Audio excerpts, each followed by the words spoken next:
Allah. Bismillahirrahmanirrahim. Assalamualaikum warahmatullahi wabarakatuh.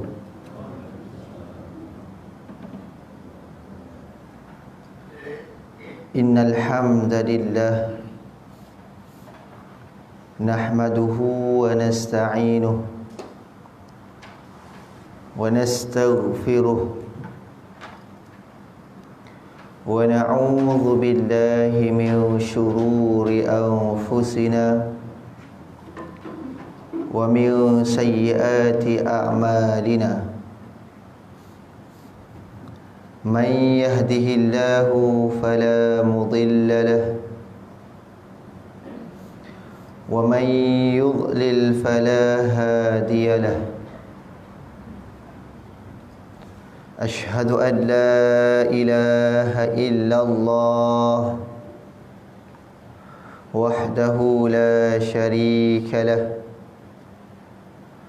wa ashhadu anna sayyidana Muhammadan abduhu wa rasuluh. Allahumma salli ala sayyidina Muhammad wa ala ali sayyidina wa maulana Muhammad. Amma ba'd. Faya ibadallah, ittaqullah, ittaqullah, ittaqullah. Usikum wa iyaya bitaqwallah, faqad fazal muttaqun. Qala Allah Ta'ala fi kitabihil aziz, innama ya'muru masajidallahi man amana billahi wal yawmil akhir wa aqama as-salah wa ata az-zakah wa lam yakhsha illa Allah fa'asa ulaika an yakunu minal muhtadin. Wa qala Rasulullah sallallahu alaihi wa ala alihi wa sahbihi wa baraka wa sallam, man shalla 40 yawman fi jama'atin yudriku at-takbiratal ula kutiba lahu bara'atani, bara'atun minan nar wa bara'atun minan nifaq, atau kama qala Rasulullah sallallahu alaihi wa ala alihi wa sahbihi wa baraka wa sallam. Alhamdulillah, tuan-tuan dan puan-puan yang dirahmati Allah sekalian, pada pertemuan kita yang lepas, kita dah bincangkan selesai daripada hadis Nabi sallallahu alaihi wasallam tentang kelebihan bagi sesiapa yang melaksanakan salat fardu secara berjamaah. Maka insya-Allah tuan-tuan dan puan-puan yang dirahmati Allah sekalian, kita akan sambung perbincangan kita pada hari ini pada halaman yang ketiga, muka surat yang ketiga. Jadi bagi siapa yang ada kitab, boleh terus buka halaman yang ketiga, iaitu dalam tajuk nilai salat berjamaah di sisi as-salafus salih. Itu dia. Nilai salat berjamaah di sisi as-salafus salih.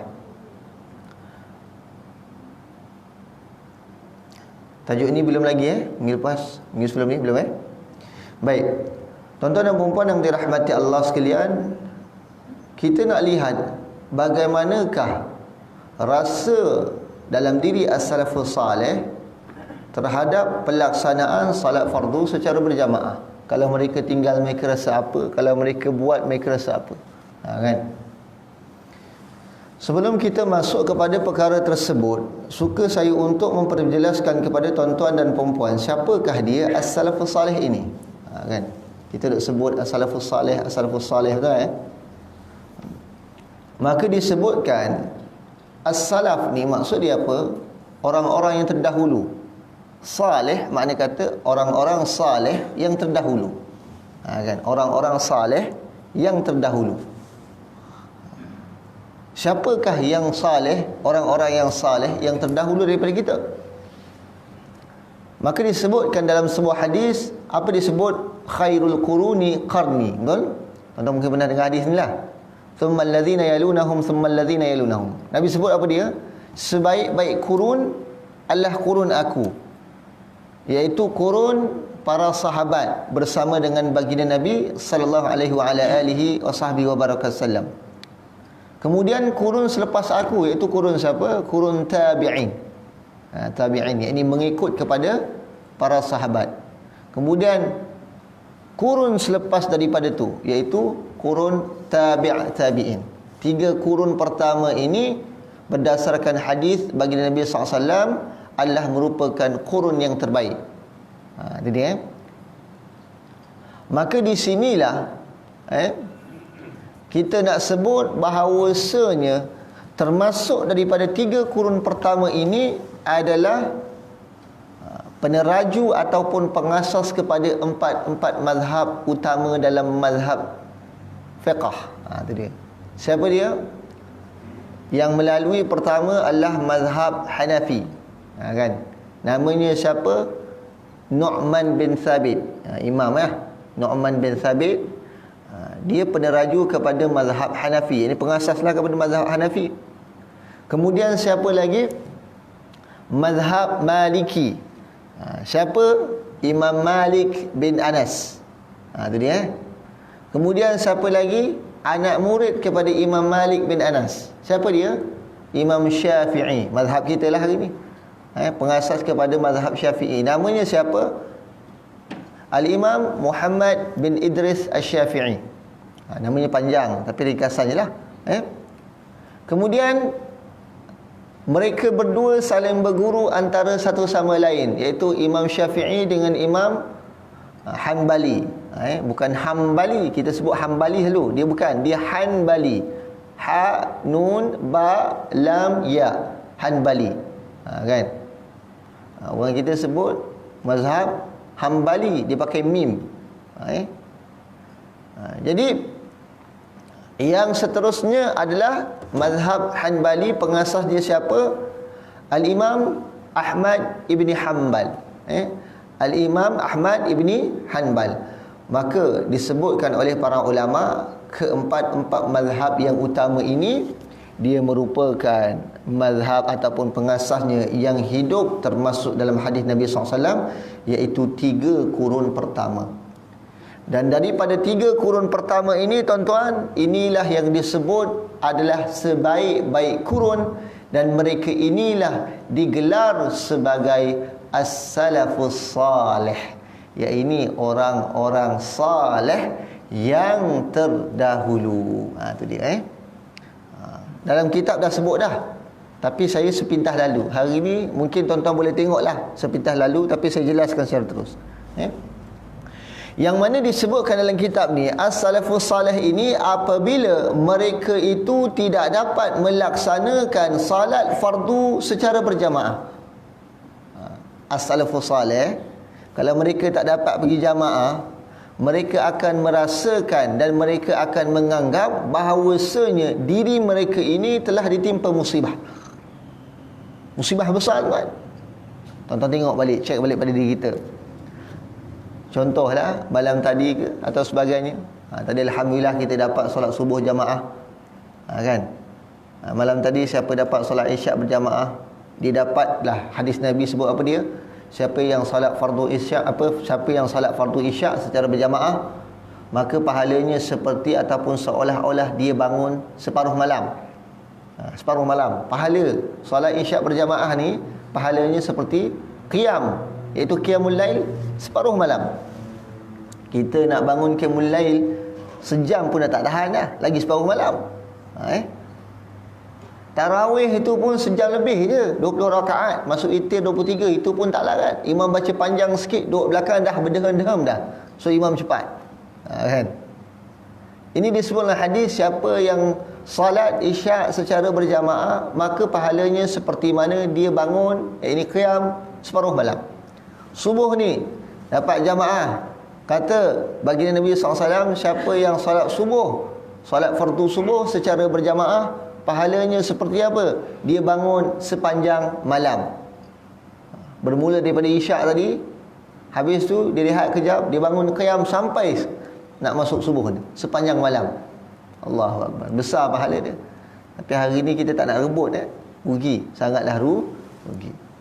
Maka as-salafus salih ini, apabila mereka tidak dapat melaksanakan salat fardu secara berjamaah walaupun satu rakaat, lantaran ada sebahagian ulama menyebut bukan sekadar satu rakaat jua, tetapi jadi masbuk dia, tuan-tuan. Masbuk apa dia? Ketinggalan daripada imam. Masbuk dia ada masbuk yang dapat rakaat, ada yang masbuk yang tak dapat rakaat.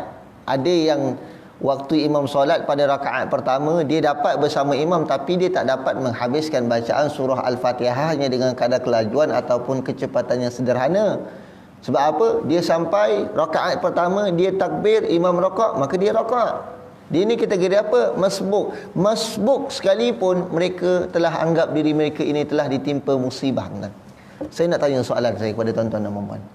Adakah hari ini dalam diri kita ataupun pada masyarakat umumnya pada hari ini menganggap kalau mereka tak dapat solat fardu secara berjamaah, mereka rasa diri mereka telah ditimpa musibah?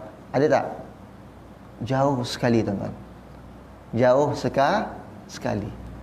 Malahan bila tertinggal dia solat fardu secara berjamaah, dia rasa tak ada apa-apa, relax je. Dia kata apa dia? Tak pergi jamaah je pun, asalkan aku solat fardu lah. Ini alasan yang kita kata alasan yang tak masuk akal. Tuan-tuan, saya sebut pada pertemuan sebelum ni, solat berjamaah ini merupakan ciri-ciri khusus bagi umat baginda Nabi SAW. Tak ada pada umat terdahulu, khas bagi umat Nabi SAW ni. Dan ia merupakan sunnah Nabi yang paling besar. Antara sunnah yang paling besar inilah solat berjamaah. Jadi apa lagi sunnah yang paling besar adalah solat sunnah Aidil Adha, Aidil Fitri. Itu antara solat sunnah yang paling besar lah. Sunnah-sunnah yang paling besar. Banyak, tuan-tuan, sunnah-sunnah yang paling besar ni. Antaranya apa dia? Salat berjamaah. Salat berjamaah. Tapi hari ni, tuan-tuan, kita tengok orang kita hari ni bila tak dapat pergi jamaah, tuan-tuan, ada tak dia rasa perasaan begitu? Lantaran jangan kita tengok kepada orang, tuan-tuan, kita tengok pada diri kita. Contoh, kita tertidur, kita bangun lambat, bangun daripada tidur, walhal kita terlepas solat fardu berjamaah. Apakah kita bangun dalam keadaan kita sedih? Adakah kita menangis pada ketika itu sebab kita tak dapat pergi jamaah? Ada mungkin orang yang begini, tapi tak ramai, tuan-tuan. Jauh sekali yang ramai begini. Dia bangun macam biasa, tak ada apa-apa. Bangun, basuh muka, ambil wuduk, dia solat. Tapi dia tak ada rasa penyesalan dalam diri dia. Dia terlajak daripada solat fardu, tuan-tuan.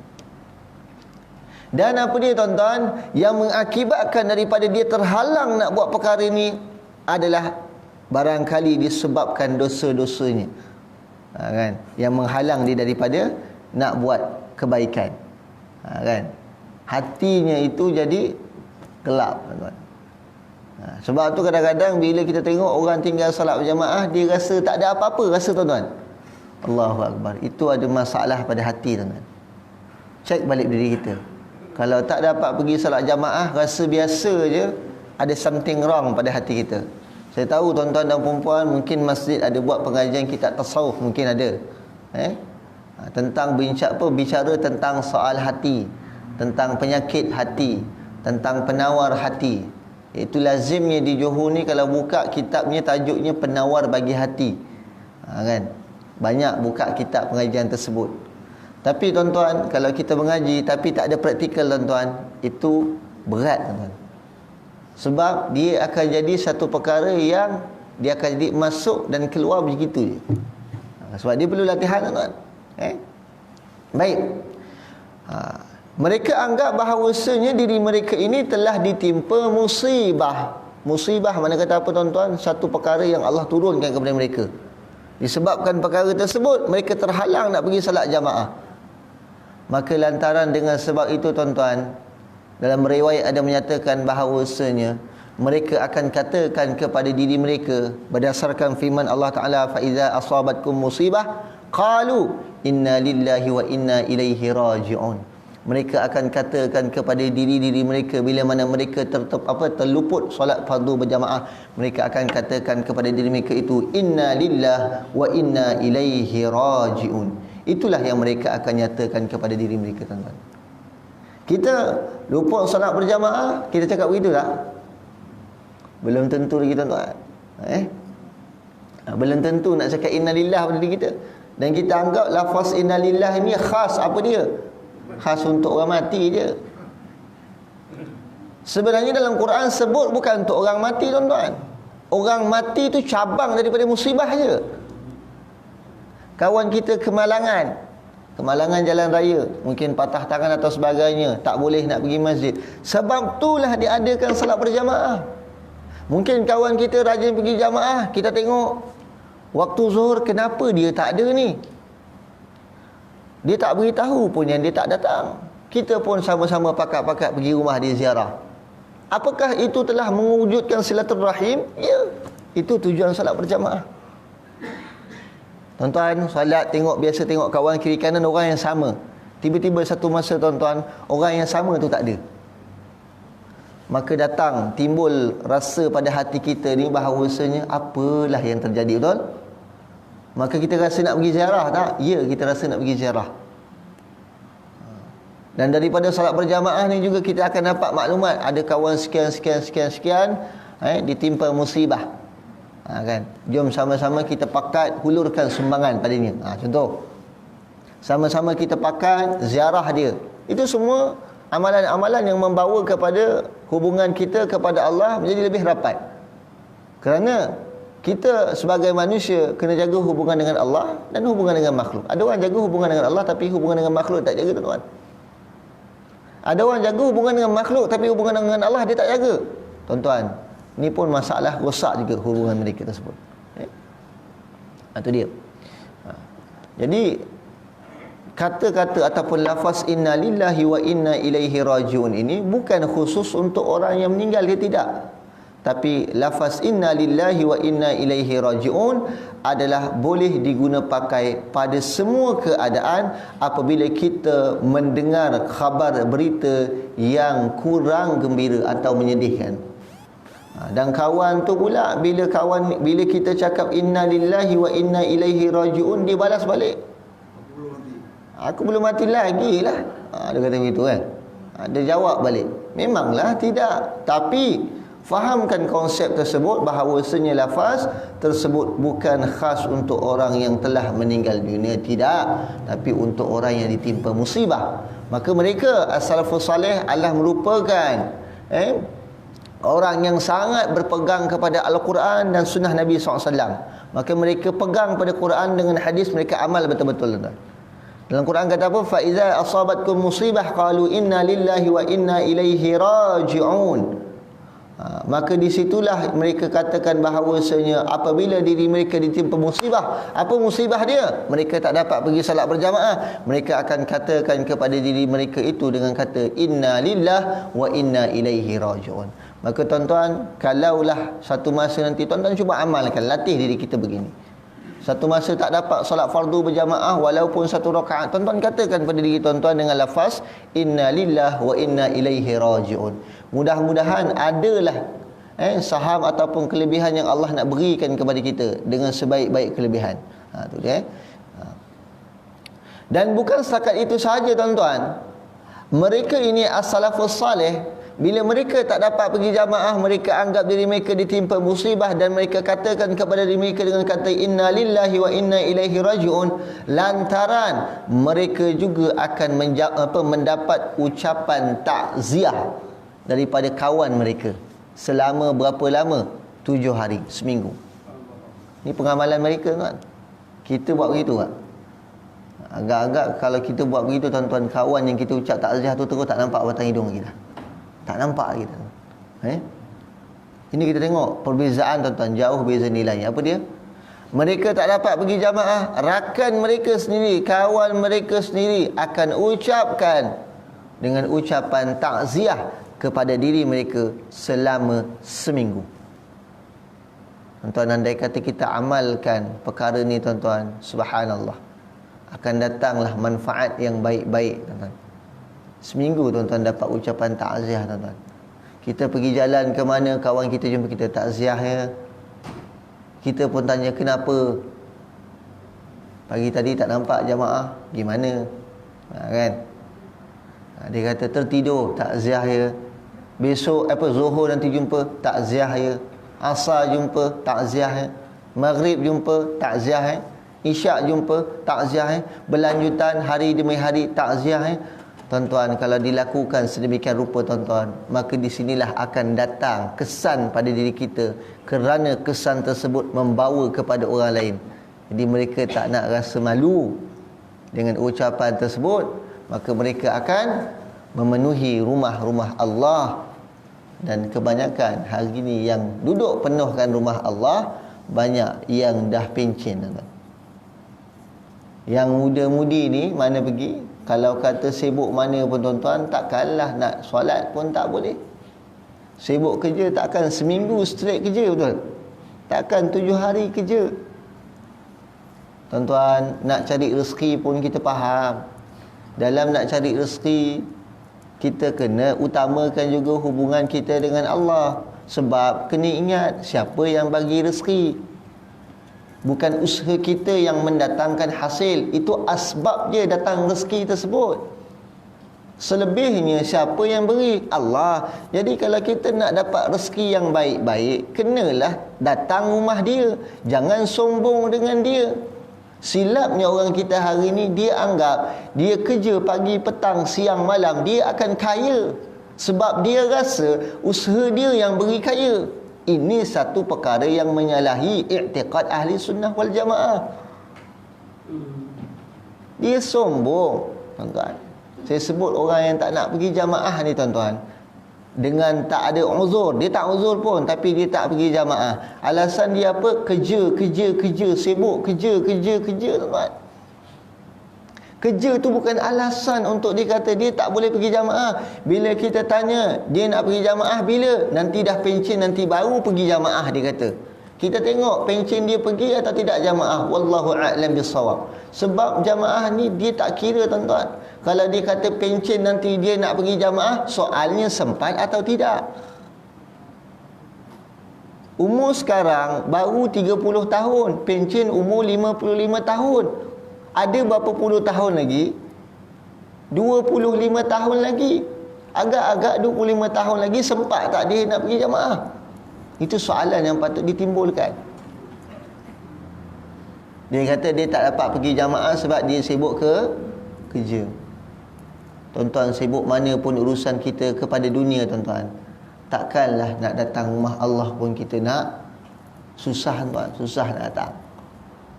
Itu tanda apa tuan-tuan? Tanda kita sombong dengan Allah. Kita sombong dengan Allah. Kita tak nak datang rumah Allah. Nabi bina masjid tuan-tuan. Sebab apa tuan-tuan? Nak satu padukan umat Islam. Tapi kita menolak penyatu paduan umat Islam. Hari ini ramai sangat. Awal-awal masa Allah datangkan makhluknya, namanya coronavirus. Coronavirus time tu tuan-tuan, kita tengok bersepah dekat dalam Facebook, update status. Kenapa tak boleh pergi solat jamaah? Termasuk yang cakap tu orang tak pergi jamaah juga. Duk sibuk cakap perkara tersebut.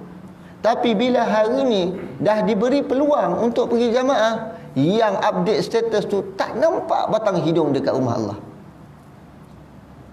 Waktu tersebut solat Jumaat tak boleh dilaksanakan sehinggalah keadaan mengizinkan.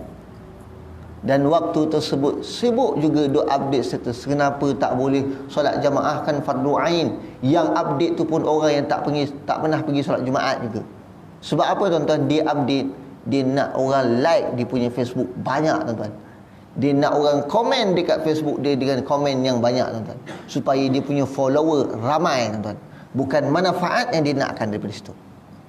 Ini yang terjadi pada hari ini. Niatnya telah berubah dan salah. Maka natijahnya, kesannya adalah kesan yang negatif juga yang bakal diperoleh pada hari ini. Tuan-tuan, di masjid Masjid Gambut Parit Bajuri ni, tuan, yang merangkumi di masjid ni jamaah daripada mana? Kampung apa? Semua kampung ke? Berapa kampung? 5 kampung. 5 kampung Kampung apa? Pertama? Parit Sepadan, Parit Simen lagi? Parit Bajuri? 5. Patutnya kalau 5 kampung ni, saya rasa penuh sampai keluar. Dan masjid patut besarkan lagi masjid ni. Itu sepatutnya. Sebab 5 kampung, tuan-tuan, satu kampung kita ambil berapa rumah anggaran? 200 rumah. Itu pun banyak, tuan-tuan. Kita ambil lah satu kampung, letaklah 50 rumah je. Satu kampung 50 rumah je. Ini kita ambil sikit lah. Kalau 50 rumah kali 5, 250 rumah. Satu rumah kita letak 2 orang lelaki sahaja. Sepatutnya 500 orang. Dalam keadaan PKP ni, tuan-tuan, berapa boleh muat solat Jumaat? Berapa muat? Berapa? Berapa? 100? 200 boleh muat?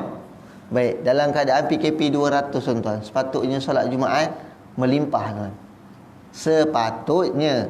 Itu yang sampai ada setengah surau dia mohon dengan Jabatan Agama, dia nak jadi surau solat Jumaat. Sebab tempat ni ada yang ramai tak dapat peluang nak pergi solat Jumaat. Ada tempat begitu. Sebab kena ikut SOP. Ada tempat. Saya rasa mungkin ada kampung yang mohon untuk buat solat Jumaat. Sebab apa? Sebab tak menepati SOP. Mana kata kena buat SOP jadi 200. Kalau kata 5 kampung nak menempatkan, sepatutnya, tuan-tuan, subuh tadi dah melimpah, tuan-tuan, sampai keluar. Patutnya. Ini kita ambil 50 buah rumah, bukan 200 buah rumah satu kampung. 50 buah rumah sahaja untuk satu kampung. Kita dah tolak dah. Mana yang mungkin semayang dekat Masjid Bagan ke, kan? Mungkin atas Parit Simen ada lagi masjid, kita tolak lah. Mereka yang ada suka merata-rata surau dan sebagainya, kita ambil 50 buah rumah. 50 buah rumah pun kalau kita kata satu orang satu pun, patutnya 250 dah macam solat Jumaat dah sepatutnya. Itu dah tolak juga. Mungkin orang sibuk, mungkin kerja keluar awal pagi dan sebagainya lah. Tapi kalau, tuan-tuan, hari ni kerajaan negeri Johor dah bagi cuti hari Jumaat, takkan kerja juga. Kalau kerajaan lah, swasta mungkin kerja lah.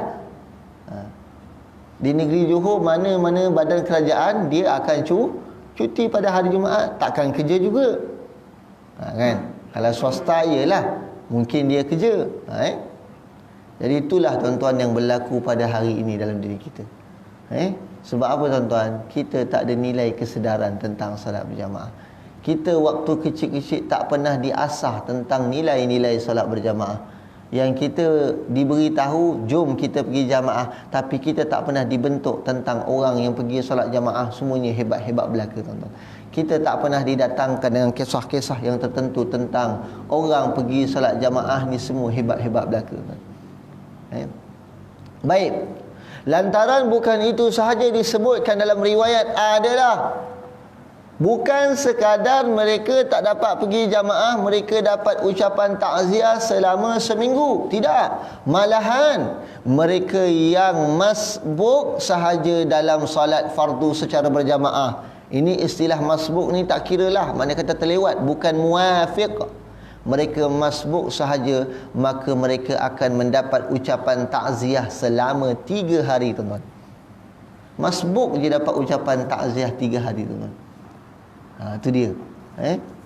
Kita nampak perbezaan yang amat jauh sekali tentang nilai salat berjamaah di sisi as-salafus salih dengan nilai salat berjamaah di sisi kita pada hari ini. Maka ada 3 kisah yang saya akan sebutkan dalam kitab ni. Pertama, kisah yang berlaku kepada seorang lelaki yang mana lelaki tersebut hidup pada zaman as-salafus salih, yang mana pada ketika itu dia sibuk uruskan kebun kurmanya, tuan-tuan. Makna kata kalau orang ada kebun ni, tuan-tuan, bukan orang biasa-biasa. Kita hari ni kalau orang ada kebun sawit 1 ekar pun cukup lah.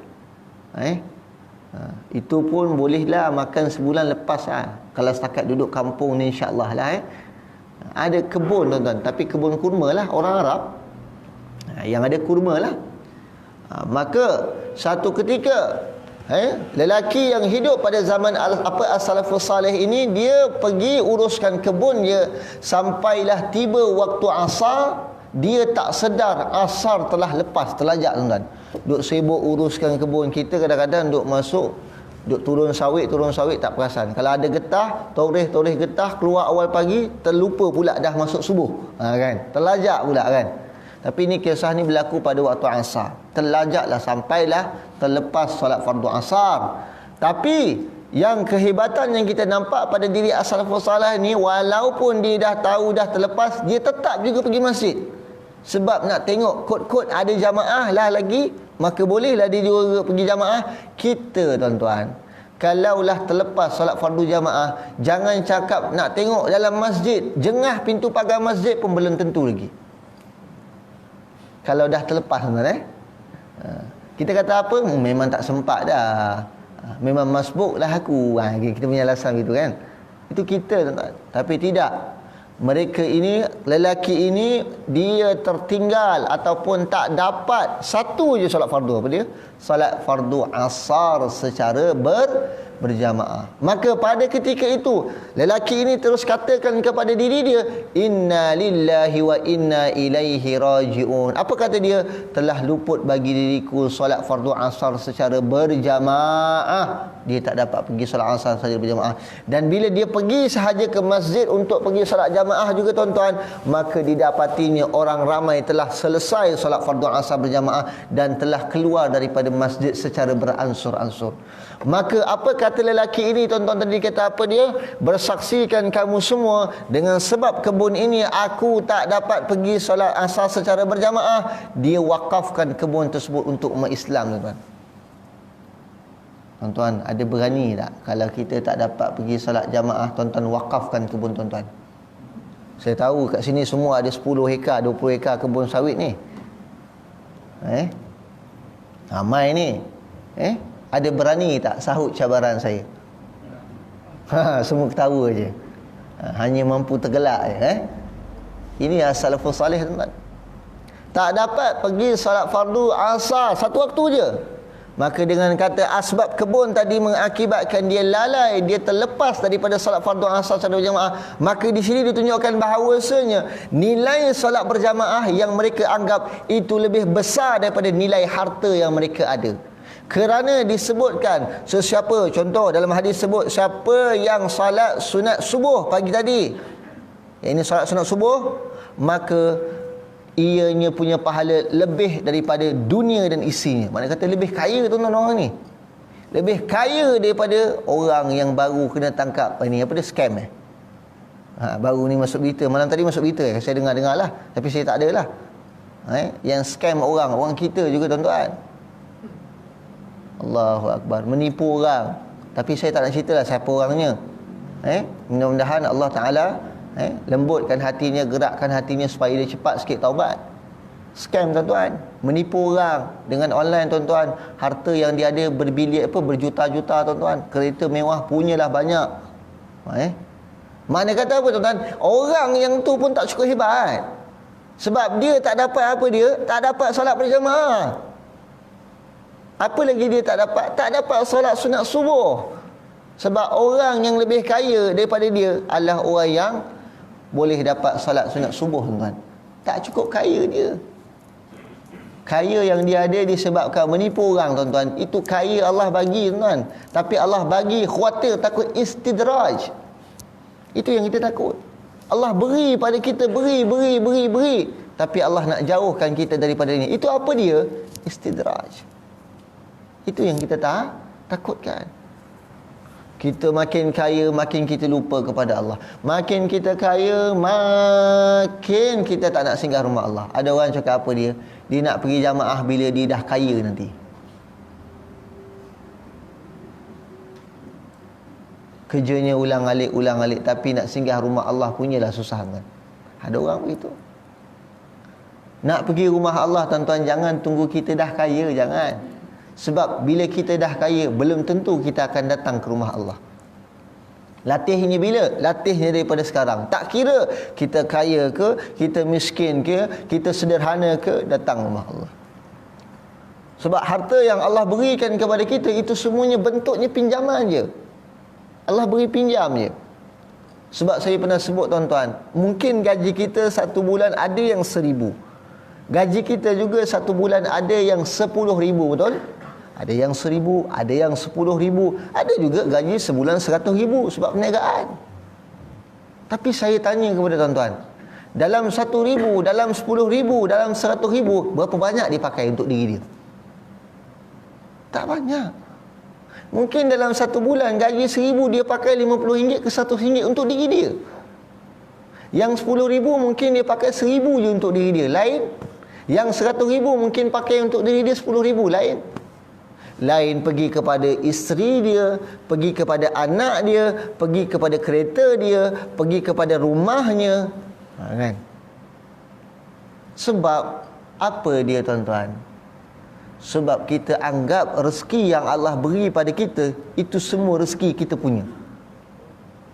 Dan sebab tu kita lokek nak keluar, tuan-tuan. Dan kita jadi orang yang tak nak dekat dengan rumah Allah. Sebab apa? Minda dia dah fikir bahawasanya kalau dia pergi jamaah, nak kena masuk duit dalam tabung masjid. Itu fikiran dia. Dan orang begini, dia akan anggap dengan dia sedekah, dia akan jadi orang yang papa, tuan-tuan. Janji Allah dan janji bagi Nabi SAW, siapa yang banyak sedekah, memang dia tak akan fakir sampai hari akhirat. Dan sampai hari dia menghadap dan hari perhitungan dia terhadap Allah Subhanahu Wa Taala, dia tak akan fakir. Dia takut bila pergi masjid, kalau tak sedekah, aku ni kaya ni, tak masuk duit, malu ni. Oh, baik aku tak payah pergi. Kata dia begitu. Allahu Akbar. Saya sebut, dalam rezeki yang Allah beri pada dia, contoh 1,000 tadi, berapa je dia pakai? Semua ke dia pakai untuk diri dia? Tidak. Ada rumah, ada kereta, ada isteri, ada anak, dan nafkah dan sebagainya. Hanya yang dipakai hanya sedikit saja, teman. Dan dalam gaji 1,000 tu, tuan-tuan, takkan berat untuk dia masuk ke dalam tabung masjid satu hari RM1. Berat. Itu pun kadang-kadang dia rasa berat. Satu bulan berapa ringgit? RM30 sahaja, tuan-tuan. Tapi paling baik kalau dia boleh lazim salat berjamaah 5 waktu, satu waktu dia letaklah RM1. 5 waktu RM5. Kali 30 hari RM150 masuk dalam tabung masjid. Jangan, saya sebut, tuan-tuan, jangan masuk 150 serentak. Dia amalan tu tak istiqamah, tuan. Sekali je masuk. Lebih baik tuan-tuan ambil RM1, tapi dia konsisten, istiqamah dan meletak diri kita dalam keadaan latihan. Itu dia. Itu pun susah. Tuan-tuan bayangkanlah, kalaulah satu orang meletakkan pada tabung masjid satu bulan RM150, tuan-tuan, RM150 satu orang. Maka tuan-tuan tengok tabung masjid sekarang penuh tak? Sepatutnya begitulah. Sepatutnya begitu. Satu orang 150. Kita ambil lah dalam 100 orang. Satu orang 150. Kalau 100 orang masuk dengan perkara yang sama, berapa agak-agak? 15,000. Kutipan masjid satu bulan 15,000. Masjid Parit Bajuri biasa kutipan berapa sebulan? 5,000. Allahu Akbar. Patutnya ada lagi 10,000 tu. Mana pergi 10,000 tu? Sepatutnya. Ini, tuan-tuan, sebab apa kita kata usaha-usaha agama ni, tuan-tuan, memang agak susah untuk bergerak. Sebab apa? Sebab kekurangan dana. Masjid kalau boleh nak buat kuliah tiap-tiap hari, lepas maghrib, lepas subuh, lepas maghrib, lepas subuh, kalau boleh. Kan? Tapi disebabkan masjid telah buat kira-kira kurang dana. Masjid sepatutnya boleh dibina dengan gah dan cantiknya tuan-tuan. Rumah kita tiap-tiap tahun tu kacat. Masjid 10 tahun kali tu kacat kan. Rumah kita tiap-tiap tahun nak raya cat, nak raya cat, nak raya cat. Masjid setahun sekali pun belum tentu. 10 tahun sekali baru cat baru. Itu pun bila dah ada dana tuan-tuan. Itu beza rumah kita dengan masjid. Makna kata jauh sekali tuan-tuan diri kita untuk cinta kepada rumah Allah. Saya sebut masalah ni kan. Rumah kita kadang-kadang 3 tahun sekali dah renovate tuan-tuan. Tambah ni, tambah ni, tambah ni. Buat macam-macam kita tambah. Tapi masjid 10 tahun sekali belum tentu nak renovate tuan-tuan. 10 tahun sekali belum tentu nak renovate tuan-tuan. Kalau kata Masjid Parit Bajuri ni boleh menempatkan 500 orang, dan sepatutnya Masjid Parit Bajuri ni dah boleh buat masjid baru kan. Sepatutnya begitu. Kan? Dan boleh jadi masjid besar kerana menampung 5 buah kampung. Satu bulan 15,000, kalau setahun 180,000 ringgit. Sepatutnya begitu. Ini tuan-tuan kita ambil purata yang paling sedikit je lah kan. Itu pun kita letak 100 orang lah kan. Sepatutnya begitu tuan-tuan. Tapi kita nak latih diri kita begitulah. Itu kalau seandainya, sekiranya yang hadir jamaah setiap waktu 100 orang. Tapi jamaah pagi tadi berapa orang? 6, 5, 11. Campur saf ketiga, campur lagi 6. 7 campur 12. Berapa orang? 3 saf, 30 orang je. Yang datang subuh tadi pun 30 orang. Muslimat berapa orang? Tak tahu. Anggaranlah 20 orang. 50 lagi 50, macam mana nak tampung? Itu untuk subuh je. Zuhur asar belum tentu lagi. Zuhur asar memang sikit, 1 saf kadang-kadang 1,5 saf. Sepatutnya 15,000. Banyak bila hari Jumaat tuan-tuan. Hari Jumaat memang ramailah akan masuk tabung. Sebabnya yang pergi jamaah ramai. Jadi ni tugas siapa tuan-tuan? Nak ajak orang pergi jamaah. Tapi jangan set dekat minda pula. Sebab nak ajak orang pergi jamaah, sebab nak penuhkan tabung masjid, bukan. Kita nak dia dapat macam mana kita dapat. Di samping tu dia dapat perkara yang terbaik juga, supaya dia boleh menyumbang untuk saham akhirat dia juga. Ini kisah yang pertama tuan-tuan. Tak dapat pergi solat asar secara berjamaah, maka dia infakkan hartanya ke jalan Allah. Kebun tu dia sedekahkan kepada fakir miskin tuan. Kisah yang kedua berlaku kepada anak kepada Sayyidina Umar, iaitu Khalifah Ar-Rashidin yang kedua. Namanya siapa? Abdullah bin Umar radhiyallahu anhuma. Dalam riwayat menyatakan bahawasanya Abdullah bin Umar ini telah luput solat fardu isyak secara berjamaah. Satu kali je tuan-tuan. Abdullah bin Umar radhiyallahu anhuma telah luput bagi dirinya solat fardu isyak secara berjamaah sekali je tuan-tuan. Maka tuan-tuan, dalam riwayat ni menyatakan bahawasanya Abdullah bin Umar telah ulang salat fardu isyaknya itu sampai dekat subuh. Tak tahulah berapa banyak kali. Saya rasa mungkin lebih daripada 30 kali ulang solat fardu isyak kan. Sebab daripada waktu yang dia tertinggal tu sampai dah nak hampir pada waktu subuh, kita ambil dalam 3 atau 4 jam je tuan-tuan.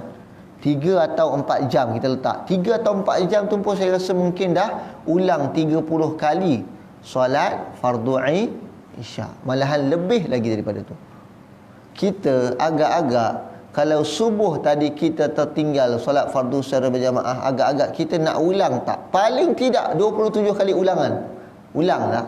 Belum tentu lagi kita nak ulang. Ini nilai solat berjamaah di sisi as-salafus salih. Kisah yang ketiga tuan-tuan, ni agak panjang sikit. Berlaku selepas daripada kisah Abdullah bin Umar. Namanya Abdullah bin Umar juga, tapi Abdullah bin Umar Al-Qawariri. Abdullah bin Umar Al-Qawariri rahimahullahu ta'ala. Kisah ini berlaku juga. Dia tertinggal solat fardu isyak secara berjamaah. tetapi dia tertinggal solat fardu isyak secara berjamaah. Sebab apa? Sebab dia sibuk layan tetamu, tuan-tuan. Datang rumah, tamu datang rumah, sibuk layan tamu sampai terlajak isyak jamaah, tuan. Terlajak isyak secara berjamaah. Maka bila tamu balik, tuan-tuan, dia pun dengan harapan dan rasa pada dirinya, dia pergi juga masjid, tuan-tuan. Ni tuan-tuan nampak tak? Kita kalau luput solat berjamaah, tuan-tuan, agak-agak saya sebut, nak jengah pintu pagar masjid pun belum tentu lagi.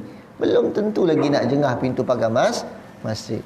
Ini Abdullah bin Umar Al-Qawariri rahimahullahu ta'ala dinyatakan bahawasanya adalah dia pergi juga, dia tengok. Tapi ternyata bila dia pergi ke masjid, pintu pagar masjid telah berkunci. Dan dia pulanglah ke rumahnya dalam keadaan dia sedih, rasa hiba, rasa pedih, tuan-tuan. Tak dapat isyak berjamaah.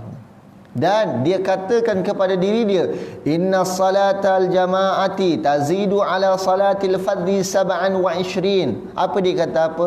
Sesungguhnya solat berjamaah itu melebihi solat seorang diri dengan 27. Dia kata pada diri dia. Maka dengan dia sebutkan hadis tu pada diri dia, tuan-tuan, dia ulang solat fardu isyak yang dia tertinggal tadi secara berjamaah, dia ulang 27 kali, tuan-tuan. Sebab nak dapat 27. Sebab solat berjamaah ni buat sekali dapat 27. Solat sendiri buat sekali dapat 1. Tapi dia ulanglah solat fardu isyak sebanyak 27 kali, tuan-tuan. Maka dalam ulangan 27 kali dia sebutkan dalam riwayat ini apa dia, tuan-tuan? Maka telah keletihanlah Abdullah bin Umar Al-Qawariri rahimahullahu ta'ala, dan dia pun tertidur. Penat, tuan-tuan. Tertidur. Dalam tidurnya, tuan-tuan, dia bermimpi. Mimpinya, tuan-tuan, bukan mimpi palsu, mimpi betul, tuan-tuan. Kerana orang yang hatinya dekat dengan Allah, mimpinya Allah datangkan mimpi yang baik-baik, tuan-tuan. Maka dalam tidur dia mimpi apa dia? Dia mimpi dia memacu kuda bersama dengan penduduk kampung. Penduduk kampung yang duduk dengan sekampung dengan dia. Tetapi Abdullah bin Umar ni rasa pelik. Kenapa kuda dia kat belakang? Tapi kuda penduduk kampung duduk di depan. Dia cuba pacu kuda dia cuba paksa kuda dia untuk memintas kuda orang kampung, tapi ternyata tidak. Sekurang-kurangnya dia kata tak nak lepas, tapi dapat bersama-sama dengan orang kampung, itu pun tak boleh. Maka salah seorang daripada penduduk kampung dalam mimpi tersebut, salah seorang daripada penduduk kampung itu pun menoleh ke belakang dengan berkata kepada Abdullah bin Umar Al-Qawariri rahimahullahu ta'ala, kata dia apa? Jangan engkau paksa akan kuda engkau. Kalau engkau paksa, kuda engkau akan keletihan. Maka Abdullah bin Umar tanya, kenapa? Jawab penduduk kampung yang tadi yang toleh ke belakang, dia kata apa? Kami pergi berjamaah sedangkan engkau tidak. Jawab penduduk kampung tadi.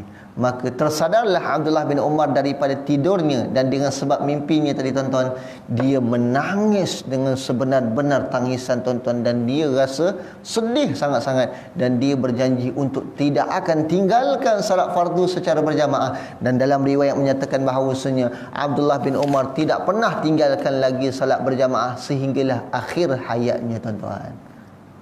Wallahu a'lam bissawab. Itulah dia, tuan-tuan, sedikit tentang tajuk kita pada hari ini, nilai salat berjamaah di sisi as-salafus salih. Maka mudah-mudahan apa yang saya harapkan kepada tuan-tuan dan puan-puan, kita dapat ambil pengajaran yang terbaik daripada kisah-kisah yang kita nyatakan tadi, supaya terkesan dalam diri kita, terkesan dalam hati-hati kita, terkesan dalam jiwa-jiwa kita, supaya hendak kita tidaklah meninggalkan salat berjamaah walaupun satu waktu. Hendaknya kita tidak jadi orang yang masbuk walaupun satu waktu. Wallahu a'lam bissawab. Cukup sekadar itu sahaja. Ada soalan nak tanya, boleh tanya, silakan. Ada soalan?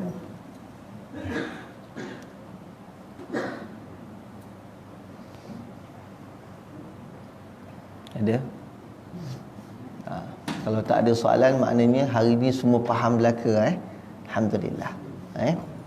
Baik, alhamdulillah, cukup sekadar itu sahaja tuan-tuan dan puan-puan yang dirahmati Allah sekalian. Insya-Allah kita akan sambung perbincangan kita dalam kitab salat berjamaah ini pada pertemuan yang akan datang pada minggu yang keempat. Kita nak tengok pula apakah dia nilai salat berjamaah di sisi masyarakat kita pada hari ini. Kita tengok apa perbandingan, apa yang berlaku. Apakah dia yang mereka ni ada pergi jamaah, banyak sunnah-sunnah Nabi yang mereka tinggalkan. Disebab apa? Disebabkan kejahilan mereka, ketidaktahuan mereka tentang perkara tersebut. Itu nanti kita akan bincang pada pertemuan akan datang, insya-Allah. Baik, cukup sekadar itu sahaja daripada saya hari ini. Yang baik adalah datangnya daripada Allah, dan yang buruk adalah datangnya daripada diri saya sendiri. Hakikatnya baik dan buruk adalah datang daripada Allah. A'udzu billahi minasyaitonir rajim. Bismillahirrahmanirrahim. Alhamdulillahi rabbil alamin, wassalatu wassalamu ala asyrafil anbiya'i wal mursalin sayyidina wa maulana Muhammad wa ala alihi wa sahbihi ajma'in. Allahumma faqihna fid din wa 'allimna ta'wil wahdinas siratal mustaqim siratal ladzina an'amta 'alaihim minan nabiyyin was-siddiqin والشهداء والصالحين وحسن أولئك رفيقا يا أرحم الراحمين. اللهم اختم لنا بحسن الخاتمة ولا تختم علينا يا الله بسوء الخاتمة. اللهم إنا نسألك علما نافعا ورزقا واسعا وعملا متقبلا. اللهم ارزقنا فهم النبيين وحفظ المرسلين وإلهام الملائكة المقربين. اللهم إنا نعوذ بك من البرص والجنون والجزام ومن سيء الأسقام. رب اجعلنا مقيم الصلاة ومن ذريتنا ربنا وتقبل دعاءنا. ربنا آتنا في الدنيا حسنة وفي الآخرة حسنة وقنا عذاب النار. وصلى الله على سيدنا محمد وعلى آله وصحبه وسلم والحمد لله رب العالمين. السلام عليكم ورحمة الله وبركاته.